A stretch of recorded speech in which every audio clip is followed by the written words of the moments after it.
I met Emily in 7th grade. We started dating in 8th grade and were pretty much an established couple by freshman year of high school. We had no problems throughout high school, and in the ultimate cliche GC, we exchanged our virginities on the night of junior prom. Once we discovered sex, we were at it every chance we got. We'd been talking about getting married since sophomore year and decided to wait until we finished college before tying the knot. College changed Emily. In high school, everyone knew we were a couple, and the guys left Emily alone. But that didn't hold true once we got to college. While there were some old classmates from our high school, the majority of students were from other places, and the guys didn't see Emily as my girl. They saw her as a desirable female and constantly hit on her. I knew it was happening, but there wasn't much I could do about it. We had different majors and took different classes, so we usually only saw each other in the evenings after classes and after I got off work. The attention had an effect on Emily. She became more flirtatious, for lack of a better word.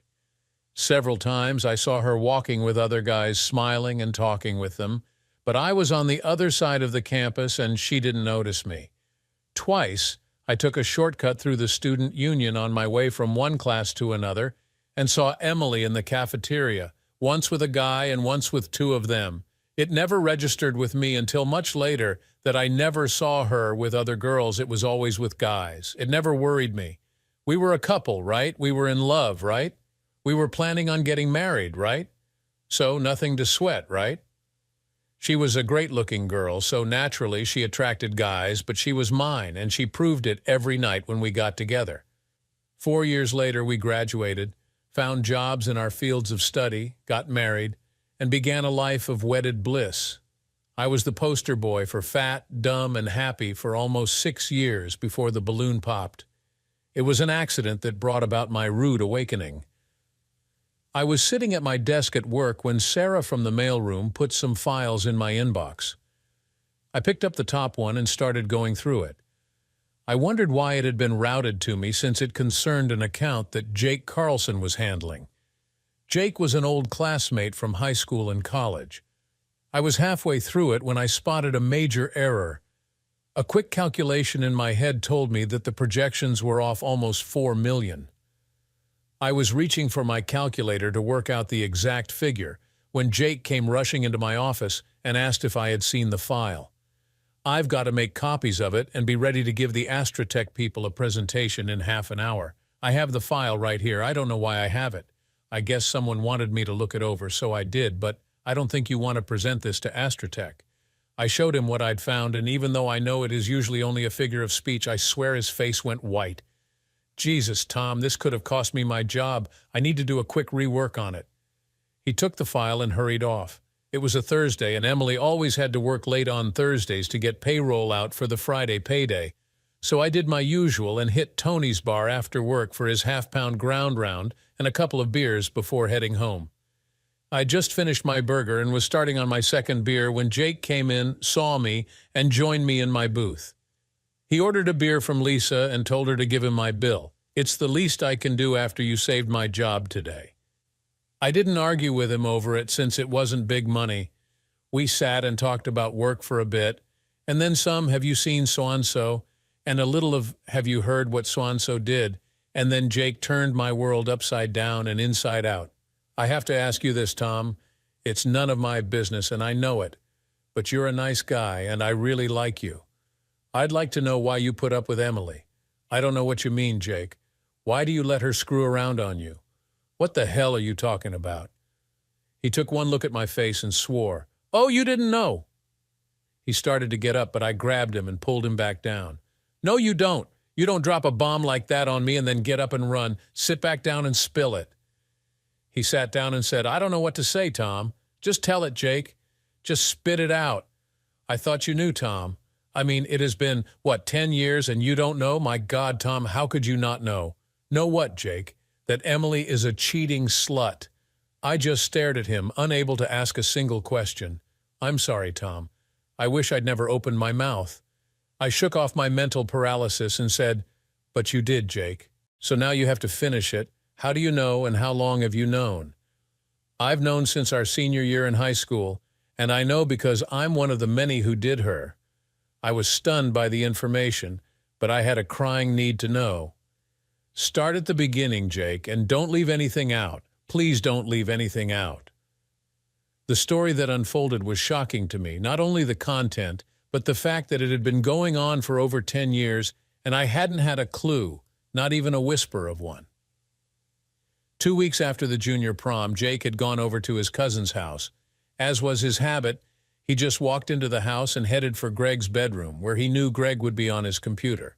But Greg wasn't on the computer. He was on Emily. Jake stood there watching them, and they both saw him. And since neither one of them yelled at him to get out, he undressed and waited his turn. He and Greg took turns screwing Emily until she called a halt to the proceedings. She said she had to get cleaned up and meet me when I got off work from my part-time job at Smith's Market. He and Greg screwed her off and on whenever I was at work until Greg met and got serious with Tiffany Lewis. She screwed Jake for a couple of weeks, and then one day, when he stopped to see her, she was already screwing Mark Bradley and Jeff Warner. He undressed and joined in. All three of them worked on her until she had to stop so she could meet me. Jake shared her with several other guys, and many times she had pulled trains with more than half a dozen guys present. I know that we were friends and all, but it wasn't like we were best friends, you know? And you remember how it was when we were 17 and had sex on the brain. You guys were kind of going steady, but I didn't think the two of you were all that serious. Anyway, I mean, if you were really serious, would she be screwing anybody who showed her a hard tool? And it didn't change when we started college. As I remember our freshman first semester, she had classes Monday through Thursday and Tuesday through Friday and didn't have any classes on Wednesday. Her last class on Monday through Thursday let out at 2, and her last class on Tuesday through Friday let out at 1. I don't remember your schedule, but when you got out of class, you went to work. When Emily got out of class, she was off to a bedroom somewhere. Wednesday was like an all-day sexathon. It was like that all the way through school, Tom. Class schedules changed from term to term, but the constant was Emily spreading after class until you got off work. I'm making it sound like it was every day, but it wasn't. 2 or 3 times a week, though. Most of us guys were shocked when you and Emily married. We just knew that you had to know what she had been doing, but you married her anyway. A lot of us thought that maybe you were one of those guys who got off on your woman doing other men. Tyler thought that maybe you and Emily were swingers, but no one ever remembered seeing you with another girl. But we were always seeing Emily with other guys. I had no idea, Jake. Not even a whisper of an idea. Damn, Tom. I'm sorry to be the one to clue you in, but since you never knew, it stands to reason that you probably don't know that she has a standing Thursday night date with Bob and Bill Howard. The Tuesday you bowl, she sees Matt Williams. I don't know who else she sees and when, but it's a sure bet that any time you're off somewhere doing something, so is Emily. Not that it matters much, but I did stop doing her when you got married. A single woman is one thing, but messing around with a married woman is something totally different. I don't know what to say, Jake, and I don't know what I'm going to do, but I'm sure as hell going to do something. I polished off my beer and stood up to leave. I stopped and turned to Jake. Thanks, Jake. Thanks for the burger, the beer, and for pulling my head out of my ass. As I drove home, I kept rolling what Jake had told me around in my head. Did I believe what he told me? On one hand, I thought, no way, Emily loves me, and she wouldn't do that to me. On the other hand, why would Jake lie to me? I had to finally admit to myself that he wouldn't. He knew I'd check out what he told me, and if he had lied, how would we be able to keep working together? The answer was that we wouldn't be able to, and Jake knew it. It was going to be hard enough to work with him knowing about him and Emily, but we would eventually get by it because I did remember what it was like to be a teen and have sex on the brain. I knew that if some other guy's girl had offered me sex back then, and I didn't have Emily, I'd have taken it. The real question was, what the hell do I do now, Tom? I didn't know that Emily and I were through. I could maybe, just maybe, have gotten by a one-night drunken mistake or maybe even a short-term affair if Emily could convince me that it would never happen again. But an outright slut for 10 years? No way. I was in bed pretending to be asleep when Emily got home from getting out the payroll, and I ignored her when her hand touched me. The witch wanted to give me sloppy seconds, and I wasn't going for it.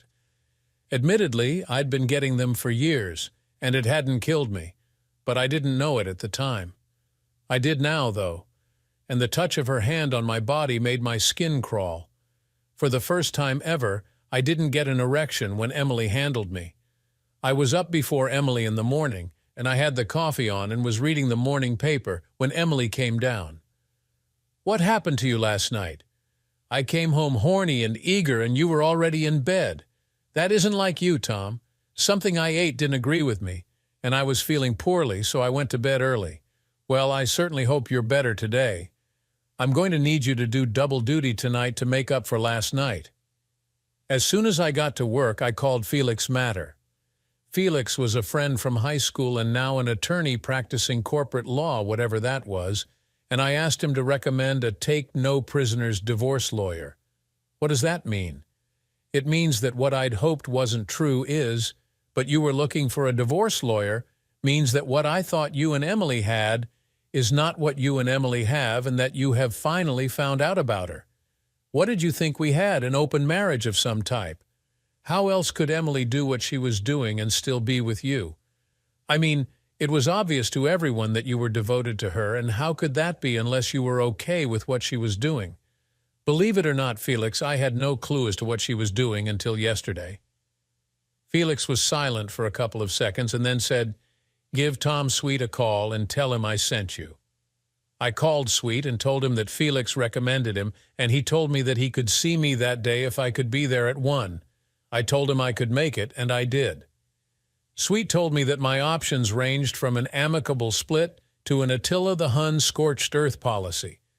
We were not in a no-fault state, and adultery was an acceptable ground for divorce.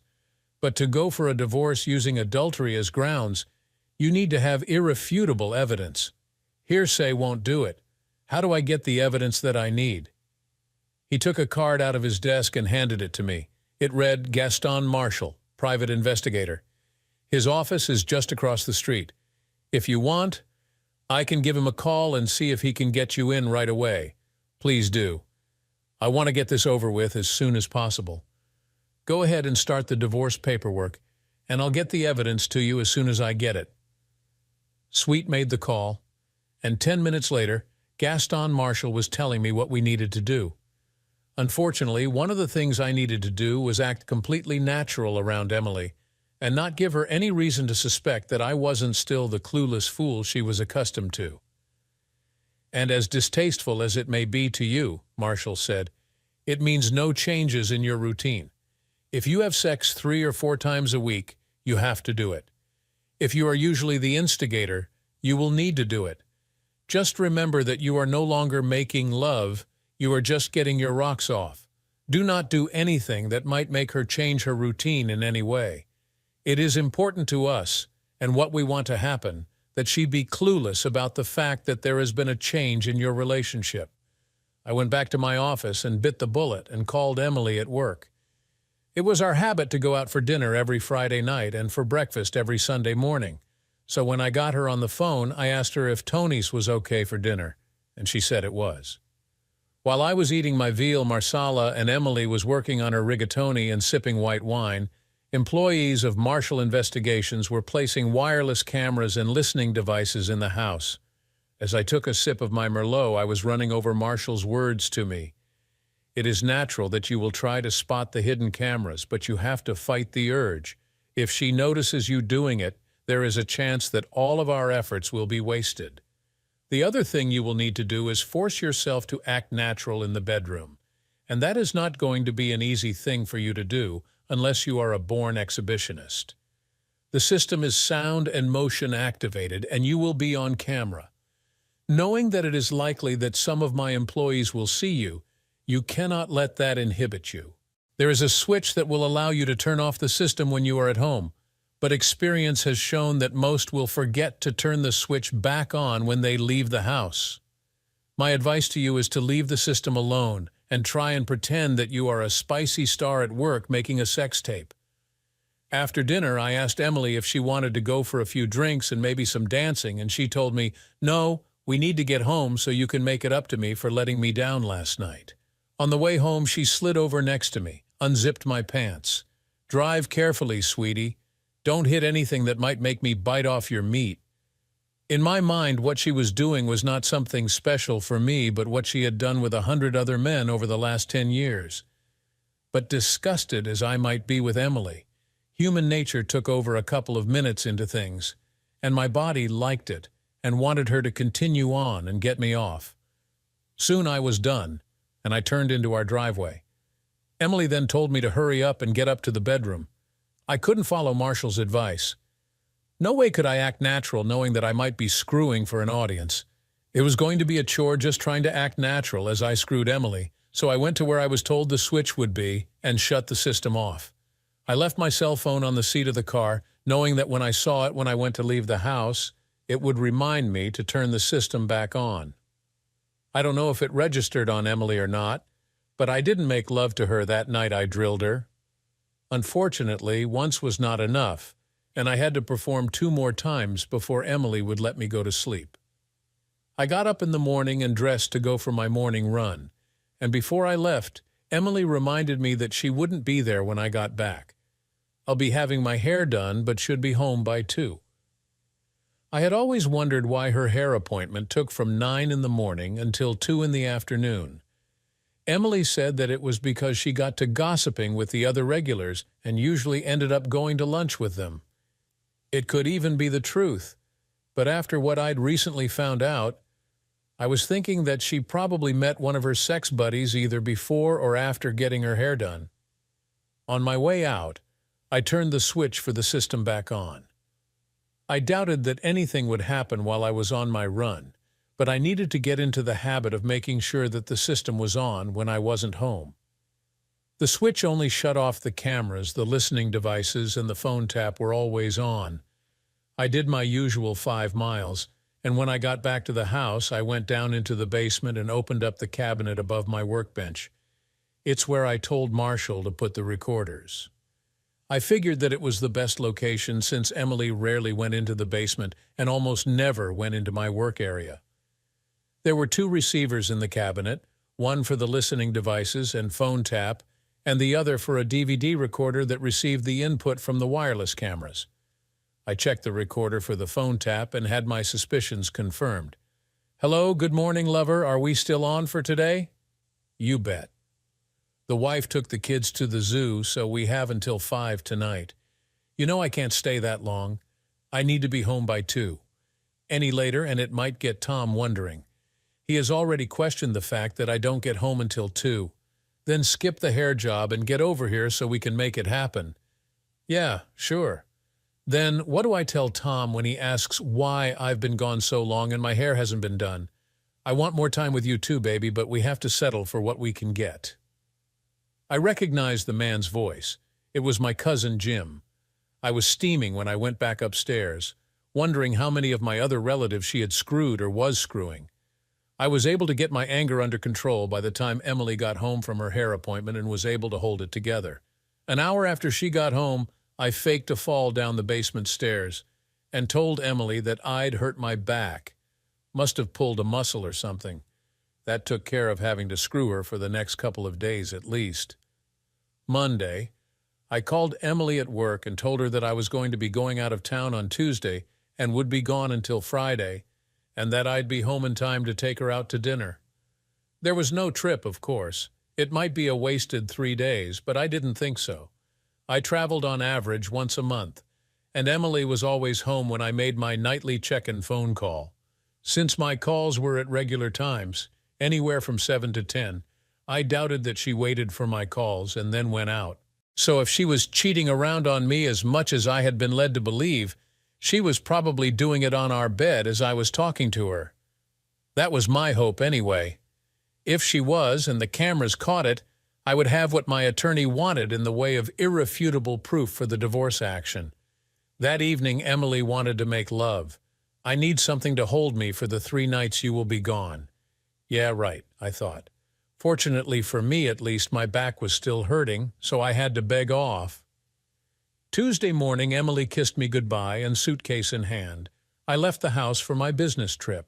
I drove to work and got in almost a full day. I left at 3 and drove to our neighborhood and parked a block over from the house.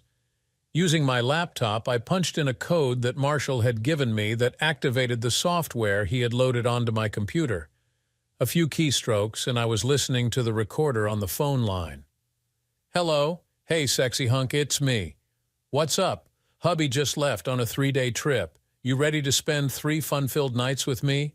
Does a duck walk barefoot on the beach? I'll take that as a yes. I'll leave it to you to call Tony.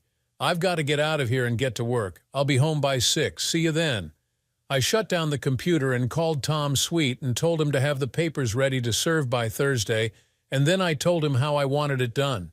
He told me that to do it that way would cost me more than the standard service fee, and I told him that I didn't care. I left the neighborhood and drove to the other side of town and checked into a motel. It had a restaurant and a bar just next door, and I settled in for a 3-day stay. I liked the bar. It was my kind of place, and every time I went there it put a big smile on my face. Apologies to Toby Keith. It was a country western bar, and the jukebox was loaded with good tunes to dance to. Every night I stopped there, I saw 3 or 4 unattached ladies who couldn't stand to see a man sitting alone while there was music to dance to being played.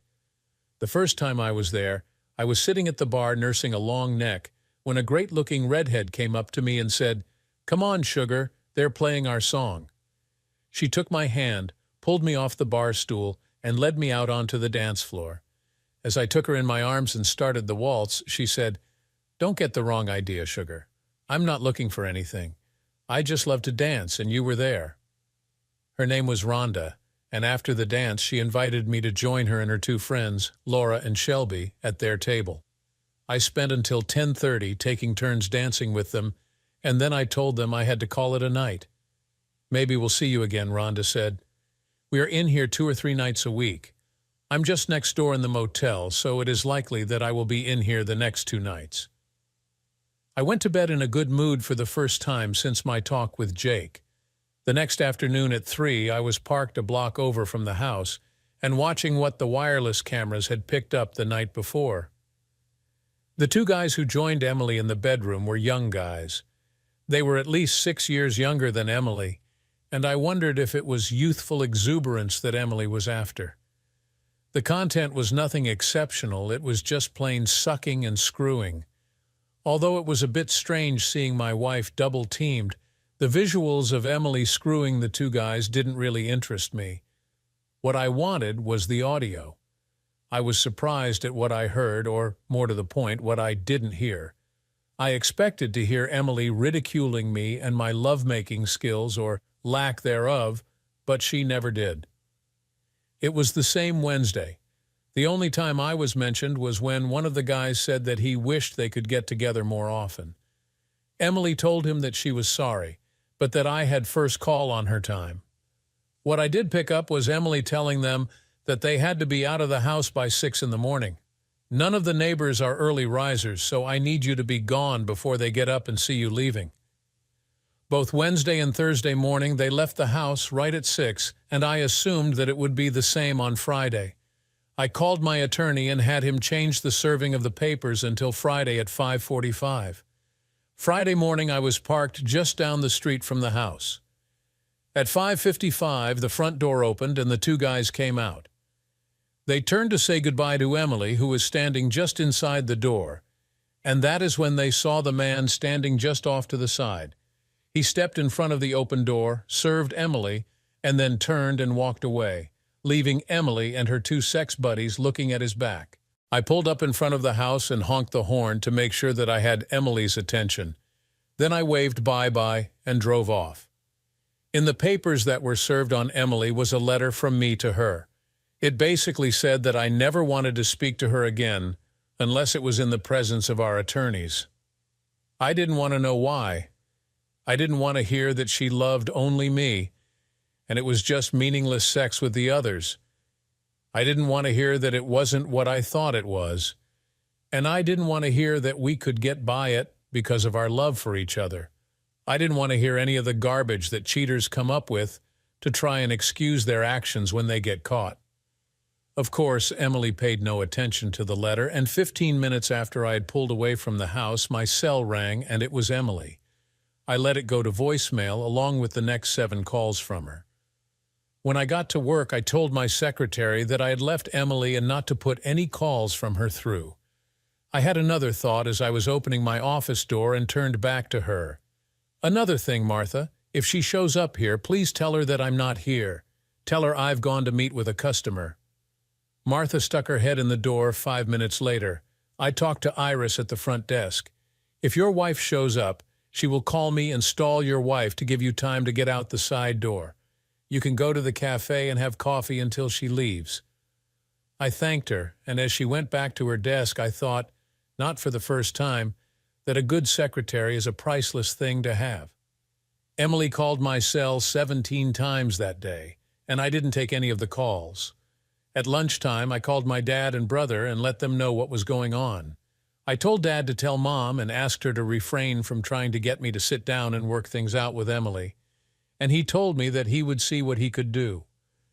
It would be hard because my mom looked on Emily as the daughter she never had. At the end of the day, I still had some work that needed to be done, and since I didn't have to hurry home, I decided to stay and finish it up.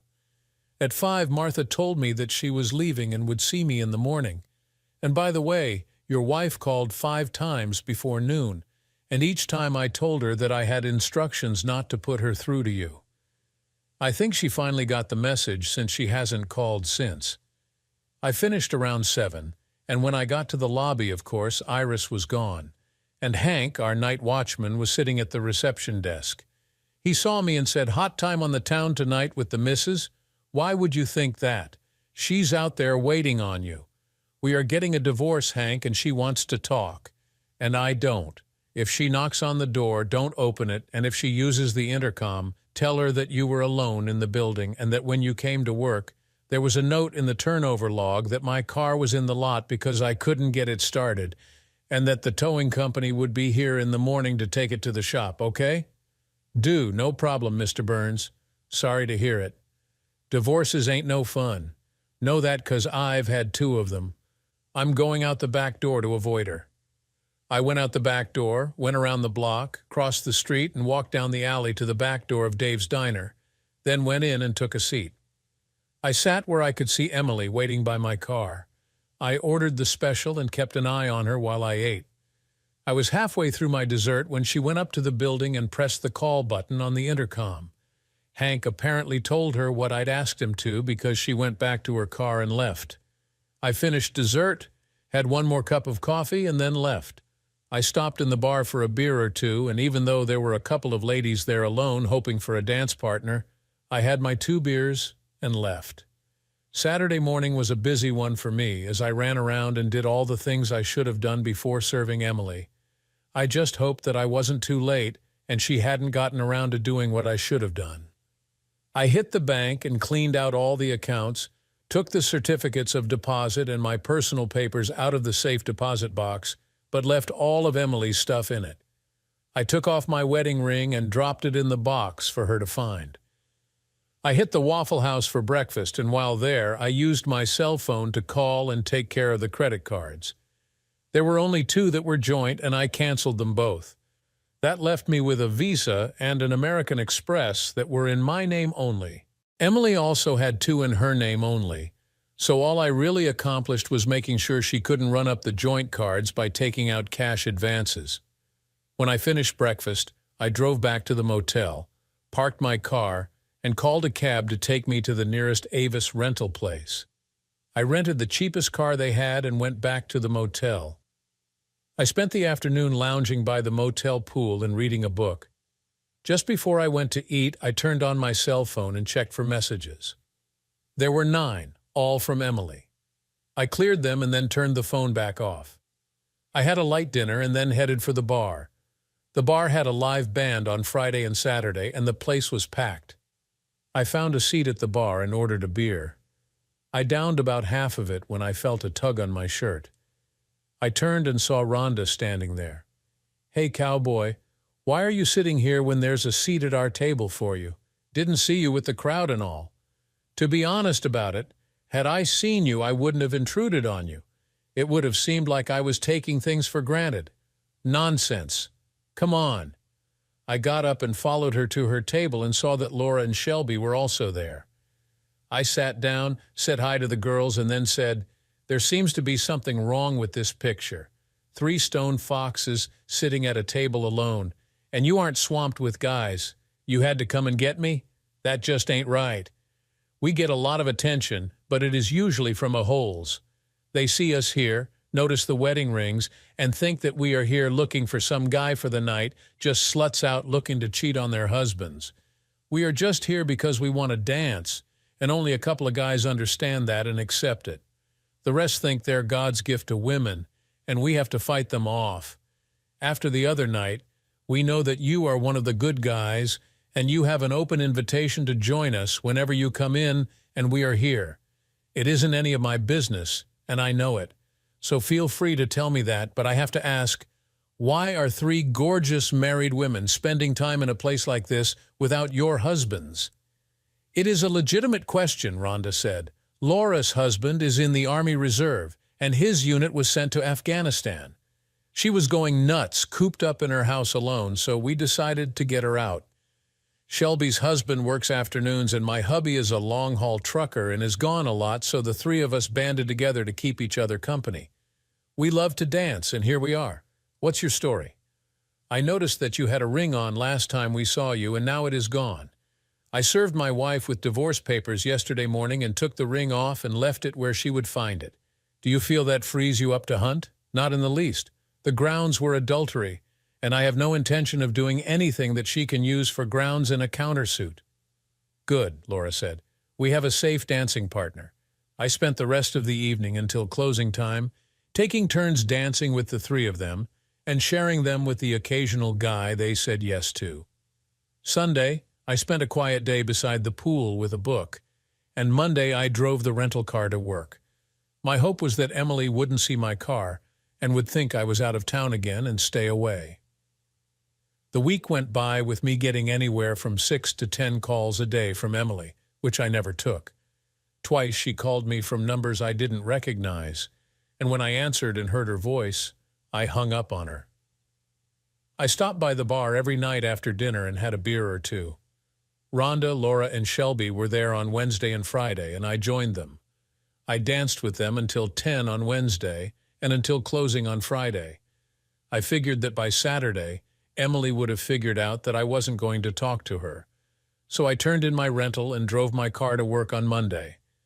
Bad move on my part. Monday, she was parked next to my car when I came out of the building. When she saw me coming, she got out of her car and was standing by my car's driver's side door. "We need to talk, Tom." When I got to the car, I ignored her, and she moved to block the door. "Come on, Tom, you need to let me explain." I pushed her out of the way, and she stumbled and almost fell, and by the time she had regained her balance, I was in the car. I rolled the window down and said, "You need to go back and read the letter that was with the divorce papers, Emily. I will not talk to you unless my attorney is present, and even then all I will talk about is the details of the divorce. I don't want a divorce, Tom, and I don't want you, Emily. We're done. Accept it, because I'm not going to change my mind." I rolled the window up and drove off, leaving her standing there. That Emily wasn't going to accept my refusal to talk to her became apparent to me when I got off work Tuesday. When I walked up to my car, 2 guys came up to me, and each took hold of one of my arms. I recognized them as the 2 that had screwed Emily in our bedroom. One of them said, "Don't do anything stupid, old man, and you won't get hurt. Miss Emily says she wants to talk to you, and you're being obstinate, so we are taking you to her, the easy way or the hard way, but you are coming with us, old man." I was only 6 or maybe 7 years older than they were. They must have thought that since I was wearing a suit and a tie and carrying a briefcase, I was some soft old guy. I figured that I could take them. They wouldn't be expecting the old guy to do anything against the 2 of them, so surprise should let me get one of them out of the way, and one anon, I was pretty sure that I could take the other one. Either way, the ruckus would draw attention, and their little kidnapping caper would be in the can. But then I thought, do I really want to? If Emily was going to go to these lengths just to get to talk to me, what would she try next if I sent these two back to her all bloodied up? I allowed them to push me into my car, and I sat between them, briefcase on my lap, as I was driven to the house. They escorted me inside, and Emily told them to sit me down in a chair and make sure that I stayed there. "We are not getting a divorce," Emily said. When she said that, I started to get up from the chair, but the two guys pushed me back down and held me there. One of them said, "You will stay put if you know what's good for you." "We are going to stay married," Emily said, "but there will be a few changes in the way we live. I'm sorry that you found out about my medical problem, but now that you know, you are going to have to live with it. I love you. Believe it or not, I love you, and I'm not letting you go." "Medical problem? What medical problem?" "I have nymphomania. I have been a nymphomaniac since high school. You unleashed it when you took my virginity." "Nonsense. They have drugs that can treat that sort of thing." "Yes, they do. And I've tried them all. They make me sluggish and stupid, and I don't like sitting around looking like a zombie. Besides, I like being a nympho. I love to screw, and you should know that. Lord knows I hardly ever leave you alone, and what I do doesn't hurt you in the least. I love you, and I spoil you rotten. So what if I let someone have what you couldn't use anyway? If you could stay hard 247, I wouldn't need anyone else, but you can't, and I need it. So I give the excess to others.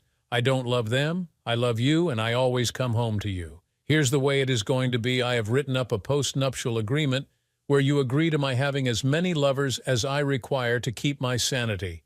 You agree to leave the marriage with nothing if you later decide you don't want to continue the marriage under those conditions. And in exchange, what do I get besides a slut for a wife? You get the same loving wife you have had for the past 6 years, and you know full well that you considered those years perfect.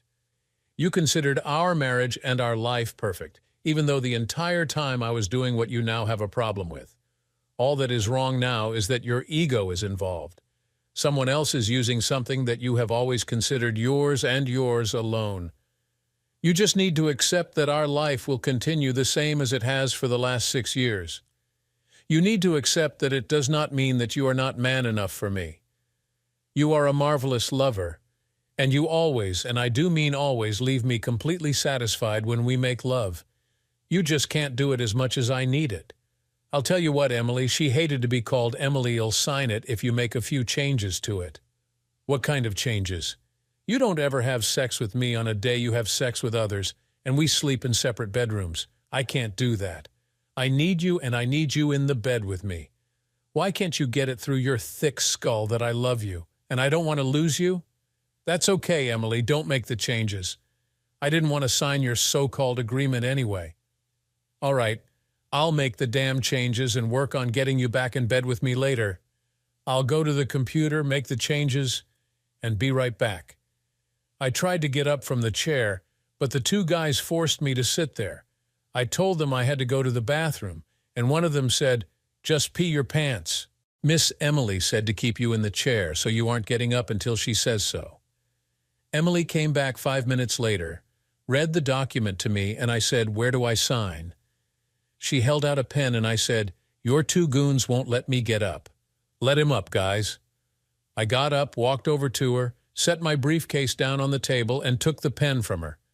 Then I put the pen down and said, "Not that I don't trust you, but I think I'll read it just to be sure that it says what you said it says." I picked it up, read it, and then I laughed, tore it up, and threw it in her face. I picked up my briefcase and headed for the door. "Stop him!" Emily yelled. The two guys started after me, and when they were close enough, I spun around toward them with my briefcase heading for the first guy's head. It was a solid hit, and he went down. The second guy was caught by surprise, and before he realized what was happening, I punched him in the mouth, and he stumbled backward. I kicked him in the balls as hard as I could, and he went down. Being no dummy, I knew that 2 against 1 I needed to keep them down, so I went to work, giving the boot to both of them. I took turns kicking them in the crotch, ribs, and head until Emily screamed, "Stop it, Tom, or I'll shoot you." I looked over at Emily and saw that she was pointing a gun at me. "Go ahead and shoot, you miserable witch." I took out my cell phone, called 911, gave my name and address, and told the operator that my wife was pointing a gun at me and threatening to shoot me. The operator told me to stay calm and do nothing that would excite my wife, and that a car was on the way. I closed the phone and said, "Thank you, Emily. The divorce will go a lot quicker and easier with you in jail." "That was stupid, Tom. When the police get here, you will be the one arrested." "You came in, found me talking to two friends, flew into a jealous rage, and attacked them. It will be your word against ours, 3 against 1, and we are fully clothed. You will be arrested for assault." "Oh, Emily, how could you? There's all that love you have for me shining through. Don't sweat it, Tom. I'll bail you out, and Barry and Tony won't press charges. It will all work out." "Think again, Emily. Hank saw these two bozos pick me up at work, and Joyce next door saw them escort me into the house. My story is that you had me brought here against my will, and when I attempted to leave, you told your lovers to stop me, and they tried and lost. Then you pulled a gun on me. I may end up spending a night in jail, but when my witnesses speak their piece, you will be the one sitting in jail, and I damn sure won't be getting your bail. Let's see, what do we have here? Kidnapping? Unlawful detainment? I'm sure that there is some sort of charge for threatening me with the gun. And lastly, there will be knowingly making false statements to the police. There may even be others that I can't think of. Your best bet, Emily, is to keep your mouth shut." Emily didn't take my advice, and she and her two flunkies told their lies, and I was taken to jail. In the morning, I called Tom Sweet, told him what was going on and that he should get with Gaston Marshall, get the tapes, and then do what had to be done. Emily found out that she couldn't bail me out because I first had to go in front of a judge to get bail set, and that wouldn't happen until Monday. Tom had a friend who was an assistant district attorney, and he played the tapes of what happened at the house for him. It showed Barry and Tony restraining me, and Emily pointing the gun at me, and the ADA heard her say she was going to lie and have her two Confederates lie. When Emily showed up at the courthouse Monday morning for my bail hearing, she was arrested. Warrants were sworn out for Barry and Tony, and by nightfall, they were under lock and key. I refused to put up the bail for Emily, and her parents didn't have the money and couldn't get it. Emily got an attorney, and he called me and told me that a bail bondsman wanted me to put up the house as security for her bail bond. I laughed at him and hung up. I moved out of the motel and back into the house, then called the locksmith and had all the locks changed. Because Emily had threatened me with a gun, Tom was able to get an order of protection against her. If she did somehow manage to get out of jail, she couldn't come within 1,000 feet of me without being arrested and sent back to jail. As good as sex with Emily might have been, it apparently was worth doing serious time over, and both Barry and Tony gave up Emily and took deals. Emily said that she would never have pulled the trigger on me. She was just trying to get me to stop beating on her two cohorts before I killed one of them and had to go to jail for it. The jury saw the tape and decided from some of the things she said, specifically her protestations of love for me, that she was probably telling the truth when she said she was only trying to stop me from killing Barry or Tony. They found her not guilty on the felony menacing charge, but did find her guilty of the unlawful restraint charges, the making of a false police report charge, and several other small charges.